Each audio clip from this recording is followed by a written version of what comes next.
अभी हम अपना नेक्स्ट क्वेश्चन डिस्कस करते हैं।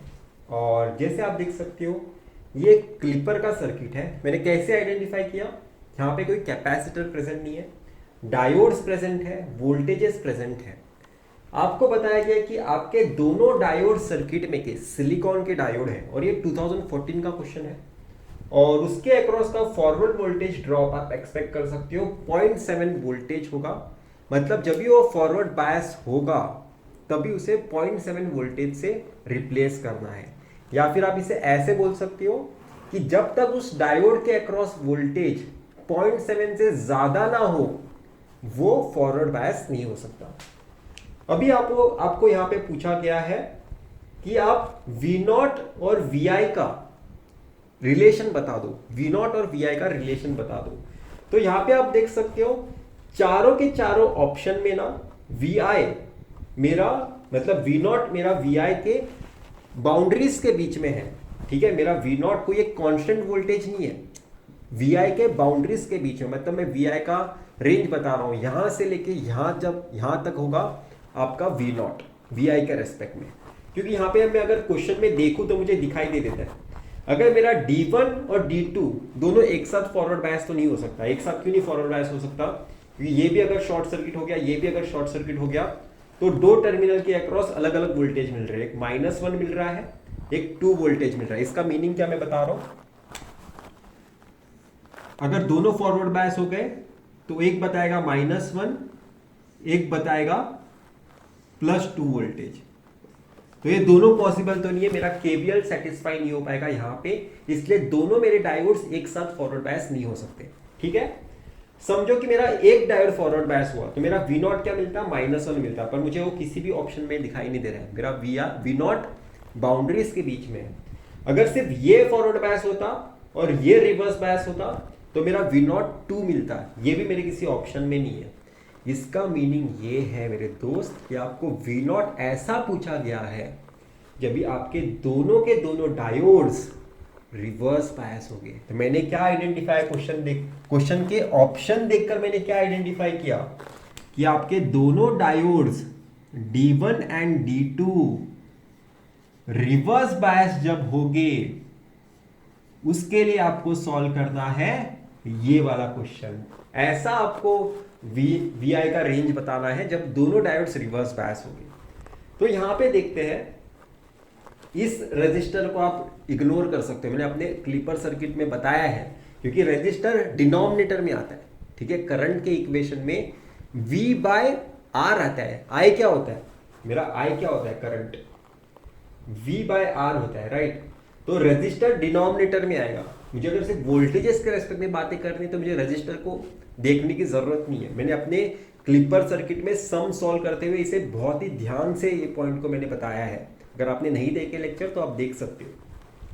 रेजिस्टर को इग्नोर करो, एज्यूम करो कि आपका VI डायरेक्टली यहां पे ही प्रेजेंट है। VI यहां पे प्रेजेंट है और VI यहां पे भी प्रेजेंट है ग्राउंड के रेस्पेक्ट में। ग्राउंड इस टर्मिनल के रेस्पेक्ट में मैं इन दोनों नोड्स को, एग्जैक्टली ये सेम ही नोड है, इस नोड को मैं बता रहा हूं कि वो VI वोल्टेज है। अभी मुझे बताओ, ये वाला डायोड का ये P साइड है, ये वाला ये डायोड का ये N साइड है। ये -1 पे कनेक्टेड है P साइड। ये डायोड फॉरवर्ड बायस कब होगा, ये डायोड फॉरवर्ड बायस तब होगा जब भी इसके अक्रॉस वोल्टेज ग्रेटर देन 0.7 होगा। इसे आइडियल डायोड के रेस्पेक्ट में सॉल्व मत करना। यहां पे आपको क्वेश्चन में क्या बताया गया है, 2 सिलिकॉन डायोड, मतलब प्रैक्टिकल डायोड है। तो अगर मैं इसे VD1 नाम दूं इस वोल्टेज को, तो मैं क्या बोल सकता हूं, मेरा VD1 should be greater then 0.7 for forward bias. पर मुझे क्या करना है, रिवर्स बायस का केस सॉल्व करना है। मतलब मेरा VD1 should be less than 0.7। तो मैंने VD1 के लिए कंडीशन लिख दी। ठीक है, VD1 के लिए जो मेरा वोल्टेज यहां से मैं यहां पे मेजर करूंगी, P साइड ये है, N साइड ये है। तो मेरा VD1 जब भी लेस देन 0.7 होगा तभी आपका डायोड D1 रिवर्स बायस होगा। ठीक है, तो VD1 देखो क्या होगा, -1 -VI, -1 minus V I should be less than 0.7। इसका मीनिंग क्या है? वी आई यहां पे ले लो, V I should be greater than minus 1.7। मुझे एक कंडीशन मिल गई जब मेरा डायोड D1 रिवर्स बायस होगा। ये आपको कहां पे दिखाई देगा? देखो, V1 should be greater then 1.7 minus 1.7, सिर्फ एक ही ऑप्शन में दिखाई दे रहा है, सिर्फ एक ही ऑप्शन में, V I should be greater than minus 1.7। तो हमने आंसर तो हमने निकाल लिया है, हमारा डी आंसर है, हमें आगे सॉल्व करने की भी जरूरत नहीं है, पर वेरीफाई कर लेते कि हमें ये भी मिल पा रहा है कि नहीं। ठीक है, तो देखो इस डायोड के अक्रॉस ये है मेरा VD2 और ये है उस डायोड का P साइड, ये उस डायोड का N साइड। तो अगर आप इस डायोड को रिवर्स बायस बताना चाहते हो तो आप कैसे बताओगे? मेरा VD2 रिवर्स बायस बताना है, फॉरवर्ड बायस नहीं, रिवर्स बायस बताओगे तभी ये दोनों ओपन सर्किट होगा। मेरा VD2 should be less than 0.7, मेरा VD2 should be less than 0.7। VD2 क्या है? VI माइनस 2, VI माइनस 2,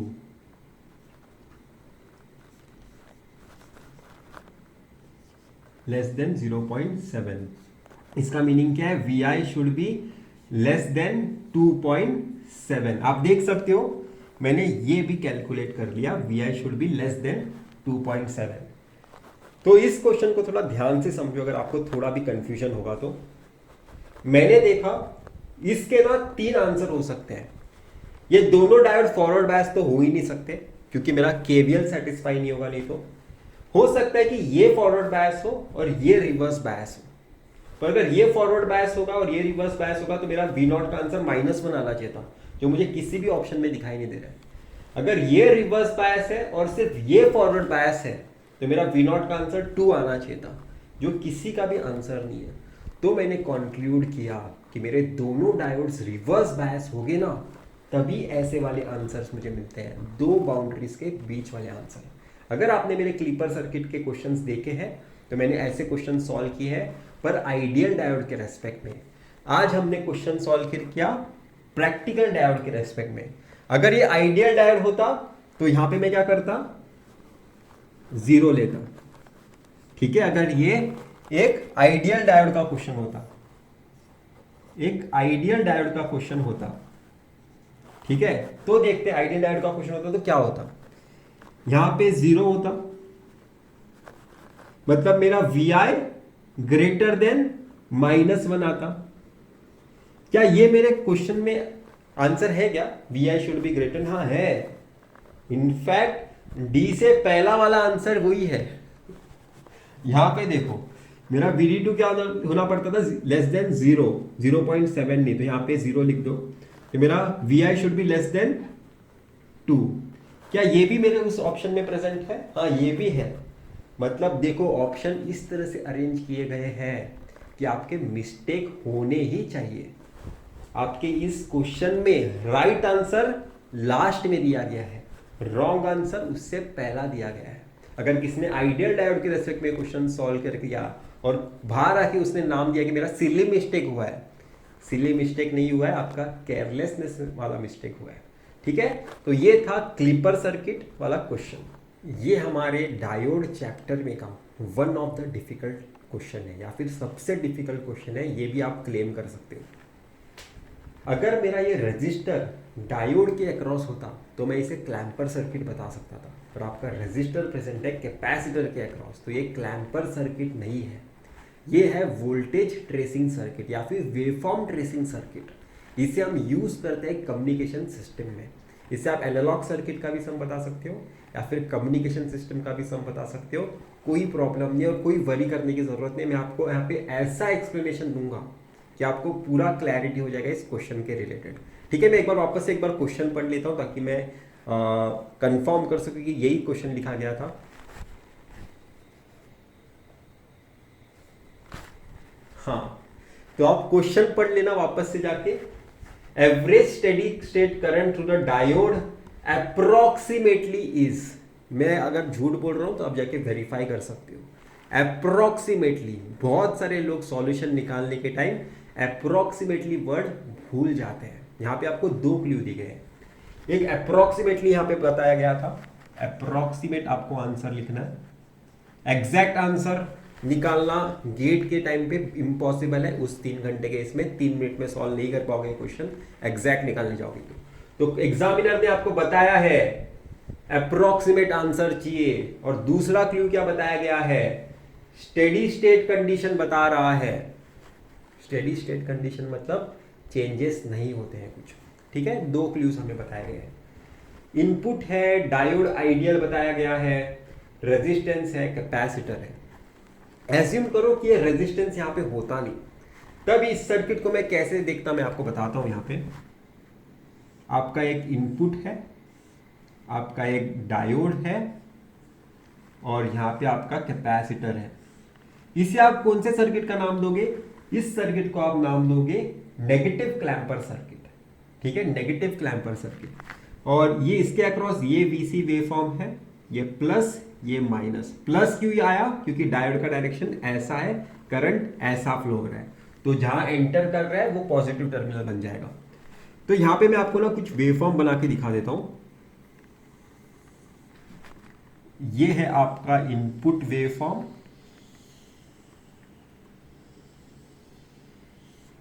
ठीक है, ये आपका इनपुट वेवफॉर्म है। ब्लू पेन से मैं जो ड्रॉ कर रहा हूं वो मेरा इनपुट है।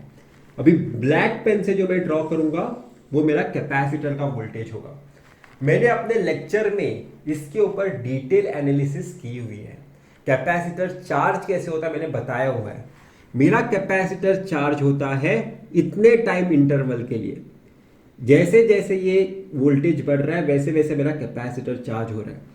अगर ये उसका Vm वोल्टेज था तो मेरा कैपेसिटर Vm वोल्टेज तक पहुंच गया इस टाइम तक। उसके बाद क्या होता है, मेरा कैपेसिटर डिस्चार्ज नहीं हो पाता, उसके अक्रॉस उसने कांस्टेंट वोल्टेज मेंटेन करके रखा है, क्योंकि यहां पे इस इंटरवल में आपका डायोड ऑफ बन जाता है, आपका डायोड ऑफ बन जाता है। तो आपके कैपेसिटर को डिस्चार्ज करने के लिए कोई पार्ट नहीं है, मतलब डायोड अगर ये ऑफ हो गया तो आपके कैपेसिटर को डिस्चार्ज होने के लिए कोई पाथ नहीं मिलता, आपके डायोड को डिस्चार्ज होने के लिए कोई पाथ नहीं मिलता। अभी यहां पे देखो, अगर इस कैपेसिटर को डिस्चार्ज होने के लिए पाथ नहीं मिल पा रहा था, इसलिए इसने अपने अक्रॉस कांस्टेंट वोल्टेज मेंटेन किया था। पर एज्यूम करो आपने इसके अक्रॉस एक ऐसा रेजिस्टर प्लेस कर दिया जो आपको इस क्वेश्चन में भी दिखाई देता होगा। यहां पे भी एक रेजिस्टेंस है, यहां पे मैंने एक रेजिस्टेंस ऐड किया, ये है R, ये है C, और इस इनपुट का टाइम पीरियड है T। इनपुट के टाइम पीरियड के बारे में मैंने यहां पे वरी ही नहीं किया। क्यों नहीं वरी किया, क्योंकि मेरा रेजिस्टेंस अगर मैंने बताया नहीं, इसका भी नहीं, मेरा रेजिस्टेंस टेंड्स टू इनफाइनाइट है। तो मेरा कैपेसिटर अपने मैक्सिमम वोल्टेज को तब मेंटेन रखता है जब RC is very very very greater than T। मतलब मेरा टाइम कांस्टेंट सर्किट का, डिस्चार्जिंग टाइम कांस्टेंट सर्किट का बहुत ज्यादा बड़ा था अपने इनपुट के टाइम पीरियड से, वो डिस्चार्ज ही नहीं हो पाया उस टाइम पीरियड में, क्योंकि मेरा रेजिस्टेंस इनफाइनाइट था। पर एज्यूम करो अगर आपका time constant RC less than T हुआ, अगर RC लेस देन T हुआ तो क्या होगा, आपका कैपेसिटर जो ऐसा कांस्टेंट वोल्टेज मेंटेन रख पा रहा था वो डिस्चार्ज होगा। वो डिपेंड करता है यहां तक डिस्चार्ज होगा कि यहां तक डिस्चार्ज होगा, वो डिपेंड करता है मेरे R एंड C के वैल्यूज पे। फिर वो वापस से यहां से वो चार्ज होगा, ठीक है, मतलब ऐसे ही वो रिपीट करेगा, ऐसा चार्ज होगा डिस्चार्ज होगा, चार्ज होगा डिस्चार्ज होगा, चार्ज होगा, तो ऐसे वो मेंटेन करते रहेगा ये साइकिल। ये हम कम्युनिकेशन सिस्टम में बहुत अच्छी तरीके से देखते हैं, इसका एप्लीकेशन है। तो हम वोल्टेजेस क्या कर रहे हैं, वेवफॉर्म ट्रेस कर रहे हैं, हम वेवफॉर्म ट्रेस कर रहे हैं। ये था मेरा एक्सप्लेनेशन इसके लिए, ये था मेरा एक्सप्लेनेशन ये कांस्टेंट वोल्टेज डिस्चार्ज क्यों नहीं होगा उसके लिए। अगर RC very very greater than T है तो मेरा कैपेसिटर डिस्चार्ज नहीं हो सकता। अभी यहां पे देखो R की वैल्यू 100 है, C की वैल्यू 4 मिली है, मतलब RC है मेरा 400 मिली, मेरा RC है 400 मिली। टी क्या आएगा 1/50 के हिसाब से 20 मिली।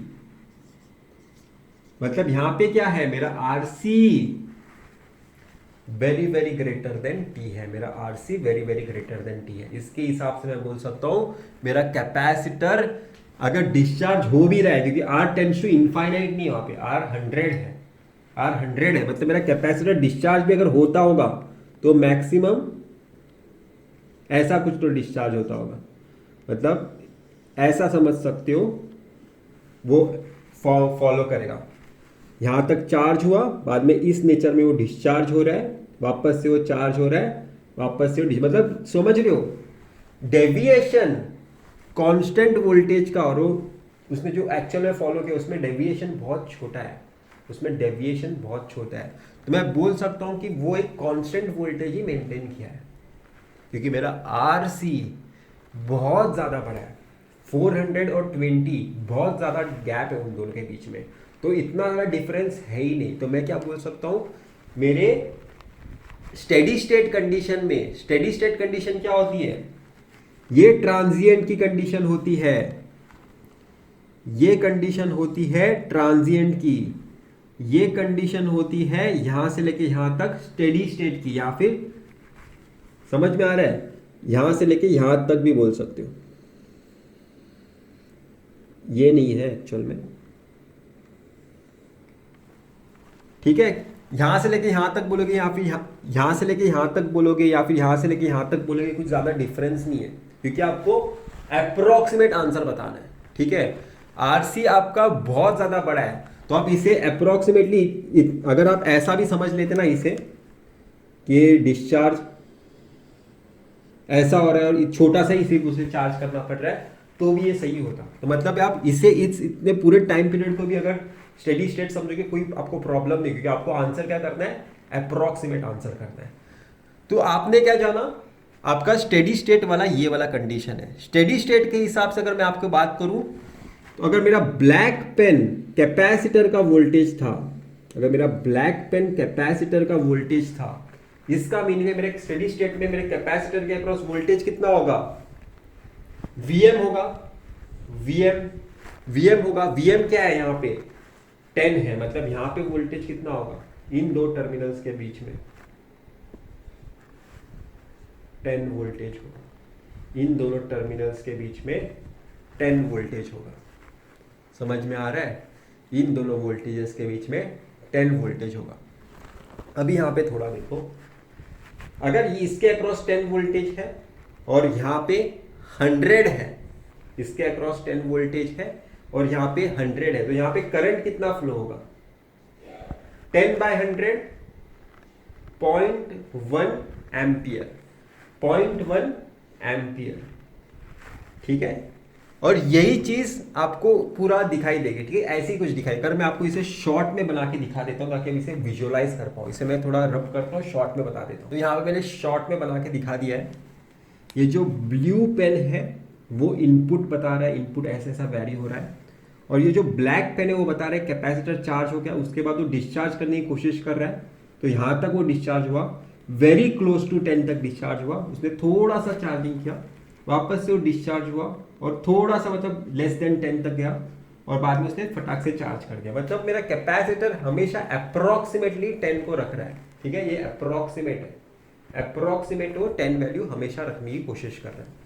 इसका मीनिंग क्या है, मेरा कैपेसिटर के अक्रॉस वोल्टेज चेंज नहीं हो रहा है। अगर मेरा कैपेसिटर के अक्रॉस वोल्टेज चेंज नहीं हो रहा है, तो क्या मैं इसे बोल सकता हूँ कि उसने कांस्टेंट वोल्टेज मेंटेन किया है।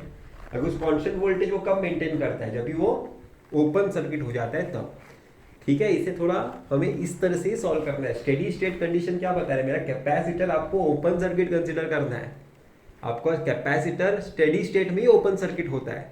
इसे इसी तरह से सॉल्व कर सकते हैं और कोई ऑप्शन नहीं। अगर आप एग्जैक्ट एनालिसिस करते जाओगे गेट एग्जाम में 3 मिनट में आप नहीं सॉल्व कर सकते। ठीक है, तो आप देख सकते हो ये ओपन सर्किट है, यहाँ पे 0.1 एम्पियर करंट फ्लो हो रहा है। अगर ये 0.1 एम्पियर था तो इसे इसी डायोड से आना था, तो इसका आंसर है 0.1 एम्पियर। इसी तरह से इस सर्किट को सॉल्व करना था। मैं होप कर रहा हूँ आपको ये सॉल्यूशन समझ में आया होगा। ये वन ऑफ द सबसे आसान क्वेश्चन है।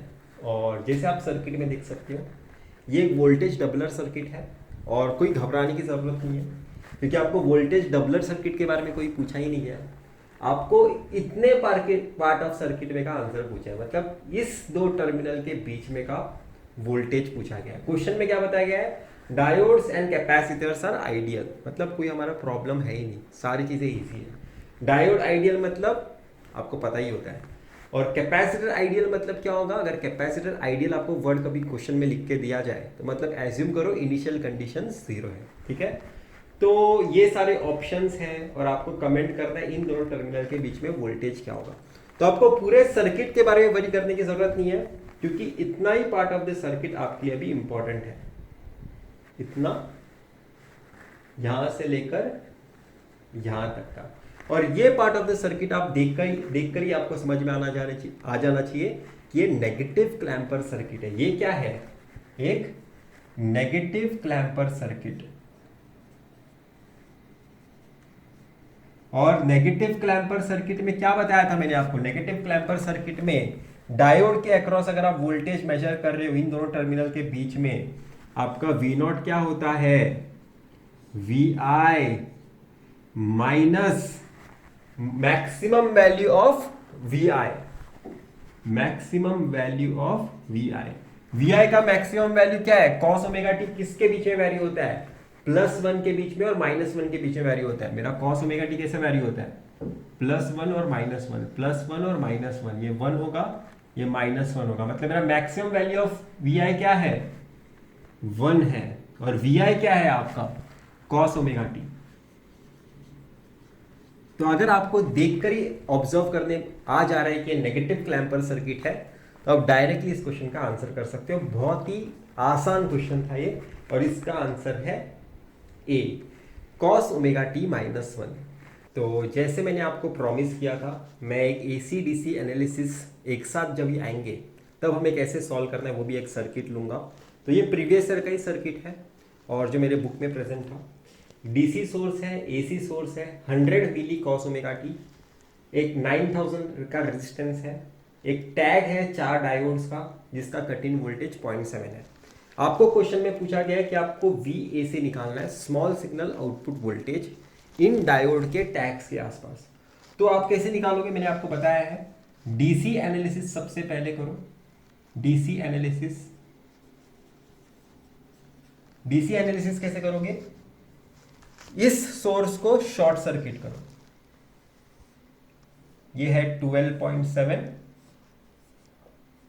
ये है 9000 का ओम का रेजिस्टेंस, और ये 4 डायोड्स, हर डायोड का कट इन वोल्टेज क्या है 0.7, और सारे डायोड्स का डायरेक्शन कैसा है, सेम है। तो मैं इसे 0.7 इंटू 4 करता हूं, ठीक है। तो ये रहा आपका DC एनालिसिस का सर्किट। देखो मैंने सिर्फ AC सिग्नल को शॉर्ट सर्किट किया है और मैंने DC एनालिसिस कर दी। अगर आप इस सर्किट में करंट निकालोगे तो वो क्या होगा, आपका करंट ID, वो आपका करंट क्या होगा ID का आंसर अगर आप निकालोगे इस सर्किट को सॉल्व करके, वो क्या आएगा 12.7 माइनस 2.8 डिवाइडेड बाय 9000, ये आता है 1 मिली एम्पियर, ये आता है 1 मिली एम्पियर, मतलब आपने आईडी करंट निकाल दिया। अभी आपको क्या करना होगा, AC एनालिसिस करना है। तो AC एनालिसिस में यहां पे बना देता हूं फटाक से, क्योंकि आपको फाइनली निकालना क्या है, AC वोल्टेज निकालना है। तो इस बार आप DC सोर्स को शॉर्ट करोगे और AC सोर्स यहां पे दिखाओगे। ये क्या है 100 मिली cos ओमेगा टी, यहां पे आपका है 9000, और यहां पे आपका आएगा हर डायोड का अपना एक रेजिस्टेंस, तो चारों डायोड्स का रेजिस्टेंस ऐड करोगे तो क्या आएगा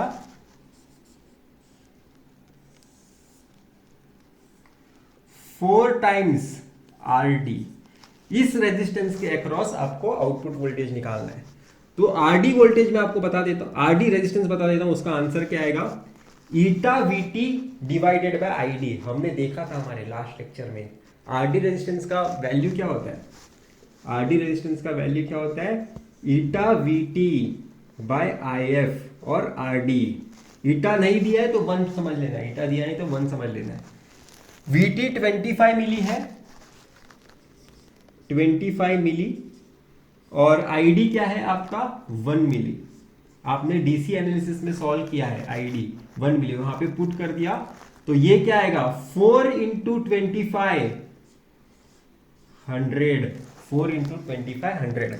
आपके पास ये रेजिस्टेंस की वैल्यू है, ये 9000 है, और आपके पास इनपुट भी प्रेजेंट है, आप आसानी से निकाल सकते हो। मतलब अगर समझो मैंने इस वैल्यू को बी एज्यूम किया, इस वैल्यू को ए एज्यूम किया, और ये मेरा है वी आई, तो आप वी ए सी को ऐसा लिख सकते हो, आपका वी ए सी होगा V I into B divided by A plus B. B के जगह 100 डालो, ए के जगह 9000 डालो, वी आई के जगह 100 मिली कॉस ओमेगा टी डालो। आप आंसर सिर्फ आपको सब्स्टिट्यूट करना है, कैलकुलेटर लेके आंसर कैलकुलेट करना है। तो इसी के साथ हमने डायोड्स चैप्टर कंप्लीट कर दिया है। अभी हम अपने नेक्स्ट चैप्टर में जाएंगे बीजेटी। मैं होप कर रहा हूँ आपको बहुत ज़्यादा मज़ा आया होगा एनालॉग सर्किट्स के डायोड्स समझने में। बाय।